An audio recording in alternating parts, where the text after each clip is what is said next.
Hello বন্ধুরা, এখন আমি জাহিদ প্রীতম পরিচালিত ঘুমপড়ি বলে ওয়েব ফিল্মটা রিভিউ করতে চলেছি, যেটা আমি চরকি প্ল্যাটফর্মে দেখলাম, যেখানে লিড রোলে আছে হলো প্রীতম হাসান, তানজিন তিশা এবং পূর্ণি এবং আরও অন্যান্য আর্টিস্টরা। ছোট করে যদি গল্পটা বলি, একটা সম্পর্ককে কেন্দ্র করে, শুধু একটা সম্পর্ক না, সেটা একটা লাভ ট্রায়াঙ্গেল, এবং এই লাভ ট্রায়াঙ্গেলটা কিন্তু অন্যান্য সিনেমার মতো লাভ ট্রায়াঙ্গেল না। এইটা আমি কেন থাম্বনেলে ঔপন্যাসিক প্রেমের কাহিনী বলেছি সেটা আপনারা এটা দেখলে বুঝতে পারবেন। এবং এই ধরনের কন্টেন্ট, এরকম ধরনের যখনই কোনো কন্টেন্ট উঠে আসে, সেটা যদি প্রেমের গল্প হয়ে থাকে, আপনারা কিন্তু তার মধ্যে ইনভেস্ট হয়ে যাবেন। যদি আপনি এরকম ধরনের গল্প পড়তে, শুনতে, সিনেমা দেখতে ভালোবাসেন, তাহলে এই সিনেমাটা কিন্তু আপনার ডেফিনেটলি ভালো লাগবে। গল্পটা যদি এমনি ছোটো করে হালকা করে বলা যায়, একটা সম্পর্কের মধ্যে যেখানে প্রীতম হাসান জড়িয়ে দিতে চাচ্ছে, কিন্তু তার কাছেও অনেক কিছু কল আসছে কোনো একজন অদ্ভুত ব্যক্তির ধরে। সেই ব্যক্তিটি কে? দুটোই মেয়ে এই ছেলেটাকে ভালোবাসে, একটা তানজিন তিশা এবং একজন এখানে পূর্ণি। কে তাকে এই মেসেজগুলো করছে এবং আলটিমেটলি এই সম্পর্কটা কোন জায়গায় যাচ্ছে এবং কোন সম্পর্কটা আলটিমেটলি শিলমোহর পাচ্ছে। কারণ কেউই কিন্তু এক্সট্রিম পর্যায়ে যাচ্ছে না, পুরোটাই কিন্তু ন্যাচারাল জায়গা থেকেছে। এবং এই গল্পের থেকে যে মেন যে বক্তব্যটা, সবসময় কি ভালোবাসাকে নিজে পেতে হবে, তার জন্যই কিন্তু পেলেই একমাত্র সেই ভালোবাসা কিন্তু সেটা মানে অ্যাটলিস্ট সেটাই একমাত্র সম্পর্ক নয়। অপেক্ষাও কিন্তু অনেক সময় আপনাকে ভালোবাসতে শেখায়, এটাই কিন্তু বার্তা। তো এই বার্তাটা কিন্তু খুব সুন্দর।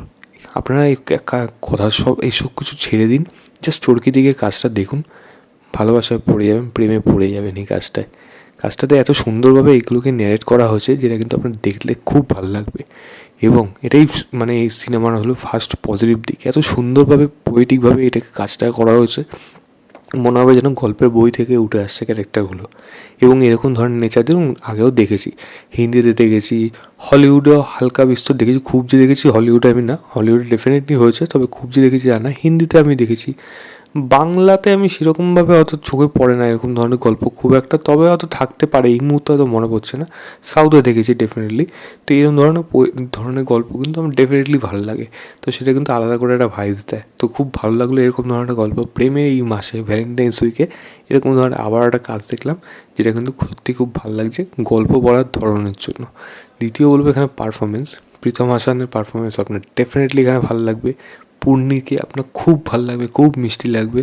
এবং তানজিন তিশাকে আপনার অসাধারণ অভিনেত্রী মনে হবে এই সিনেমায়, কারণ তার পারফরমেন্স কিন্তু চোখে পড়ার মতো। ইমোশনাল পোর্শন এবং একটা ব্যাক স্টোরি ব্যাপার রয়েছে, সেই স্টোরিটা যখন আসবে তখন কিন্তু আপনার সত্যি ভালো লাগবে। এবং এই পোয়েটিক যে নেচার, তার মধ্যে যে ডায়লগ বলা যে ধরন, এবং এই গল্পটার মধ্যে যেরকমভাবে লোকেশনগুলোকে শ্যুট করা হয়েছে, ক্লাইম্যাক্স সিনটা যেরকম শ্যুট করা হয়েছে, আপনার প্রেমের গল্পে যেরকম একটা মোমেন্টের দরকার হয়, যে এটা আমার কাছে হয়তো এই মোমেন্টটা সবসময় মনে থাকবে, সেরকম কিন্তু লোকেশনগুলোকে শ্যুট করা হয়েছে, যার জন্য এটা দেখতে আরও ভালো লেগেছে। এবং গান, ব্যাকগ্রাউন্ড মিউজিক, এগুলো কিন্তু এই কাজটার জন্য বিশেষ করে ইম্পর্টেন্ট। তো প্রত্যেকটা ডিপার্টমেন্টে প্রেমের জনার রোম্যান্স জনারের মধ্যে যা যা প্রয়োজন হয়, একটা রোম্যান্স, একটা সম্পর্ক, সেটার মধ্যে কোনো টক্সিক ব্যাপার কিচ্ছু নেই এখানে। জাস্ট একটা পিওর লাভ ইমোশন, যেটা এই সিনেমাটার মধ্যে কাজ করবে। ইমোশনালি কিন্তু আপনাকে আমরা কিন্তু চোখে জল হালকা হলেও আসবে, কারণ এরকম ধরনের গল্পটা হয়েছে। এবং আপনারা কিন্তু কখনোই জাজ করতে পারবেন না যে কোন সম্পর্কটা আলটিমেটলি শিলমোহর পাওয়া উচিত। প্রত্যেকটা দুটোকেই কিন্তু আপনি ইকুয়ালি সমানভাবেই মনে করবেন, কারণ প্রত্যেকে কিন্তু এখানে ভালো, নেচার ওয়াইজ তারা কিন্তু ভালো, কাউকে কিন্তু আপনি খারাপ বলতে পারবেন না। এবং সিনেমাটা যেই জায়গায় শেষ হয়েছে, যে বার্তা আসছে, এবং তার চিরমভাবে সেটাকে শ্যুট করা সিনেমাটোগ্রাফির প্রশংসা কিন্তু আমি অবশ্যই করব। এই সিনেমার মধ্যে যে কথা বলার ধরন বা সিনেমা দেখানোর ধরন, যেরকমভাবে দেখানো হয়েছে এই কাজটার মধ্যে, সত্যি খুব ভালো লাগবে আমার। ভালো লেগে গেলো। তো চোখে এখনও ভাবছি, হয়তো চোখের কোণে হয়তো হালকা হালকা জল আছে।